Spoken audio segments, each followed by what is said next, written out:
আমি দেখাতে যাচ্ছি না, দোয়া করবেন। আর কিছু বলার নেই। Thank you.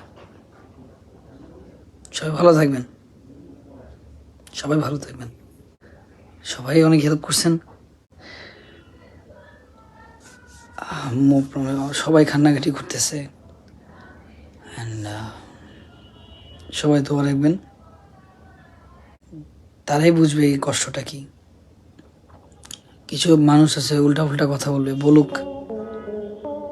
আবারও প্রতারণা মামলায় গ্রেফতার হয়েছে তৌহিদ আফ্রিদি। গত 1 মাস আগে ছাড়া পেয়েছিল তৌহিদ আফ্রিদি, তবে আবারও আজ সকালে তাকে গ্রেফতার করা হয়েছে। জানা গিয়েছে গুলশানের নিজ বাসা থেকে গ্রেফতার হয়েছে আফ্রিদি গ্রেফতারে আবারও ভেঙে পড়েছে তার পরিবার ও তার মা। আদালতে যাবার সময় 2 হাত তুলে ইশারা করে সকলের কাছে দোয়া চেয়েছেন তৌহিদ আফ্রিদি। সবাই জন্য দোয়া করবেন।